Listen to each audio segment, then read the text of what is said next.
Wow, almost 3 hours into the game, and we're already a fifth through the adventure. I mean, I knew Starfox Adventures wasn't a big game, but I didn't think it would be that short. Greetings all, it's Blue Knight, and welcome back to Starfox Adventures. Previously, we made our way to Snowhorn Wastes, and we were able to rescue one of the 4 gatekeepers of the planet, Garudate of the Snowhorn tribe. And we were also able, by virtue of that, to not get assaulted by these stupid bloofs again. God, these guys are like the bane of my existence in this game. That's what I've come to realize. It's never want to leave me alone. As I was saying, by rescuing Garudate, we were able to unlock a gate to the first portion that's been separated from Dinosaur Planet, at least the first portion we could travel to. That being DarkIce Mines, where if what Garudate and by extension what the Queen Earthwalker said is true, that's where the first Spellstone should be laying away for us to collect from the Sharpclaw tribe. Seems I can actually get myself away from the Sharpclaw. Today we are going to use our R-Wing, since we have more than enough fuel cells to fly to DarkIce Mines, to travel to said mines.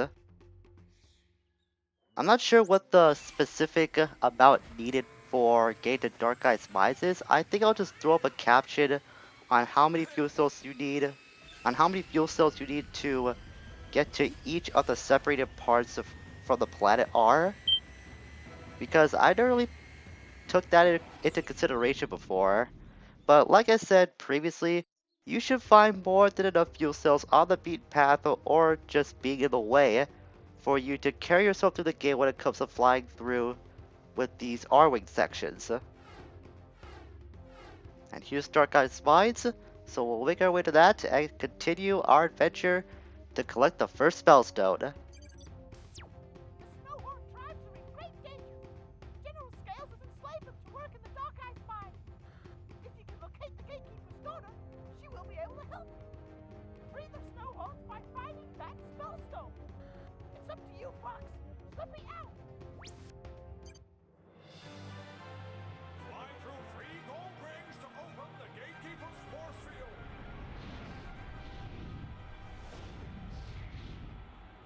And as you may expect, these R-Wing sections are going to increase in total when it comes to collecting those gold rings.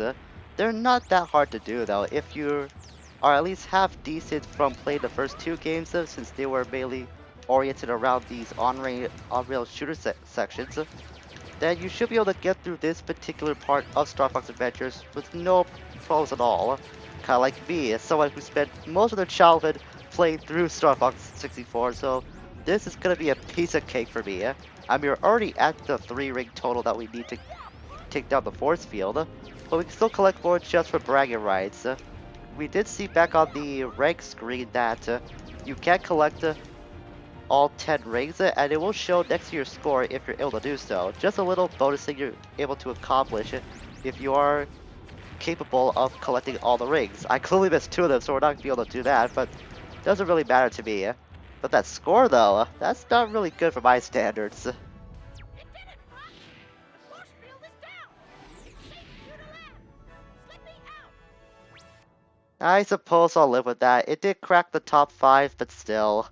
I was expecting myself to do a little better at that. My middle 3 scores were actually really close too when I took further inspection upon that. I think I should pay a little more focus just to get a better high score for these R-Wing segments going forward, because I just seem to be half paying attention to them so far. And for my standards, that's not really good. I mean, I know I'm doing good enough, but I know I could do better. And welcome to DarkIce Mines, which, contrary to the name, looks very hot. We won't be here for long though, so we won't have to adjust ourselves to this new, staggering location for long. If you bring up the fuel cell compass, you'll know that there's no fuel cells that are in the area. In fact, that's gonna be applicable to the entirety of our time here on DarkIce Mines, or on one of the 4 separated land masses from Dinosaur Planet for that matter.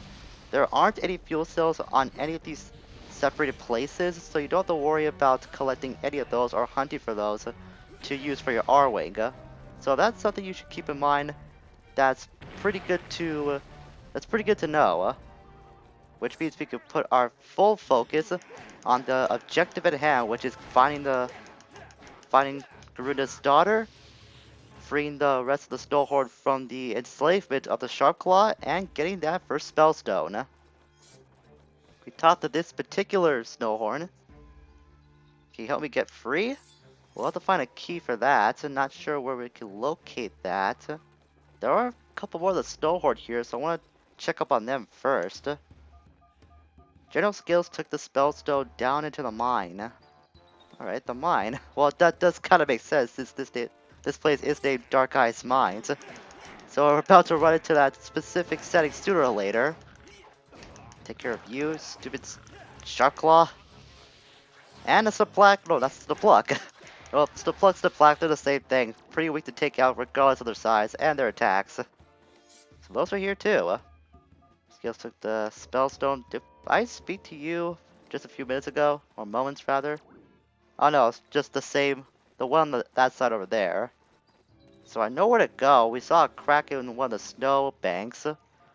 Find a way to the mine, but beware the Galden. Okay then. Hearing about a lot of things about this new place that we're exploring. So here's the snow bank I was just mentioning. We'll use Tricky to free that particular space up to us. And then we can head inside. So just keep crawling through very slowly. Now, let's see what we'll find on the other side. More Sharpclaw, what a big surprise. Well, consider this place is controlled by the Sharpclaw army, I shouldn't be too shocked about that, but still. You see that so far in this episode, we're finding a lot of Sharpclaw to fight. Which doesn't make it any more exciting. At least these two have a purpose since there's a life force door on the other side. At least this gives you more of an excuse to use that fancy rolling combination maneuver. Speaking of fancy combo moves, you'll use that combo string too. That did go free. I was getting worried for a second there. Actually, since we have a lot of grub tub here, I'll feed Tricky since he's got some slots freed up. And then I'll replenish that very quickly by taking these. And we'll be on our way. That's how you use the resources around you. Gotta be very mindful of that. We got a fancy device we can use our staff to unlock. And get up Shackle Key. Use it to unlock the Snowhorn Lake Shackles. Very convenient we came across this since just moments ago we did find a Snowhorn that was locked up. Crate there, some energy gem there, and not much there is to this place. The Shackle Key was our primary item to collect. So now we can crawl back through this snowbank of sorts and be able to free that one particular that one particular Snow Horde. I'm not sure why this one specifically had to be locked up while the other Snow Horde here seem to be able to just roam free wherever they please.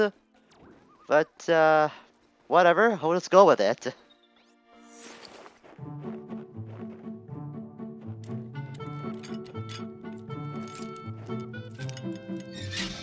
Thank you for releasing me. If you're heading down into the mine, then please look out for Belina Tay, the gatekeeper's daughter. She didn't mean to get us into this mess by telling Scales about the Spellstone. She did what she thought was right. Please help her. Okay, lady. I'll keep a lookout for her. This might be of use to you. I found it while I was working. It looked important, so I hid it from the sharp claws. What is with these Sharpclaw and their inability to keep important items themselves? This is like the second time that we found a particular big dinosaur that was able to hide something from them. This is a bridge cog. If you find the machine that it fits, then you'll be able to open a new route. So that'll be something we should keep in mind for the time being. But seriously, how come the Sharpclaw are just really clumsy creatures? I mean, this is just becoming a recurring trend now. That's kind of embarrassing to know about these particular enemies that we're supposed to be afraid of, I think? It's not really hammered that well that we should be fearing the sharp clawed Eddie says. So far they seem to be like they're pretty stupid. I'm just gonna say that right now. Nah, I didn't get to use that fancy combo boost since that was a weak enemy we had to face. Oh well. So if we head over here, another slip block. Hey, I can do that fancy rolling move against these guys at close distance. Nice. I didn't really think to do that before. Well, to be honest, I only just learned that move myself in recent playthroughs, so I haven't had too much time to adjust my mind to using that. But still, it's a really handy move to use. So we head underneath this waterfall, we can use this bridge cog we just got. And I love how it instantly increases in size when Fox takes it out to put it in place. That's just really silly. Now the cog in place, we can flip the switch. And sure enough, this should help us out. And that's how we get the way open.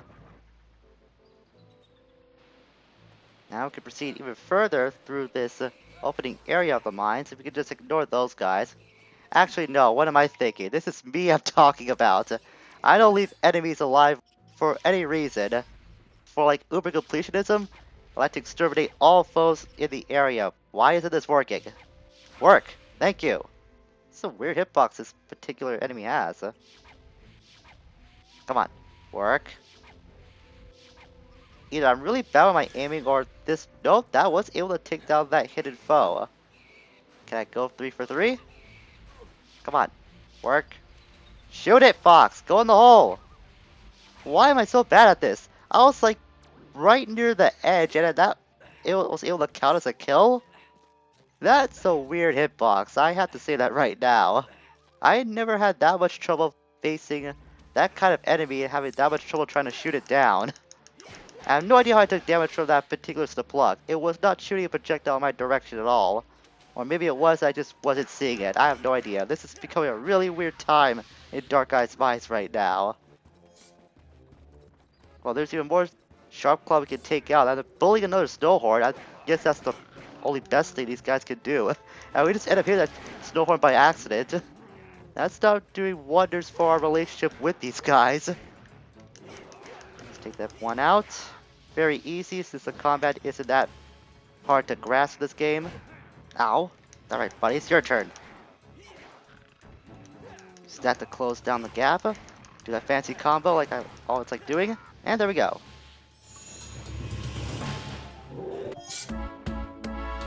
I am forever in your debt. I see your little friend has yet to learn his flame command.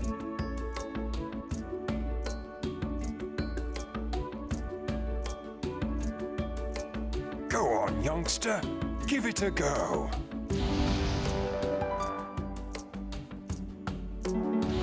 If I wasn't so exhausted, I could help you through the main gates.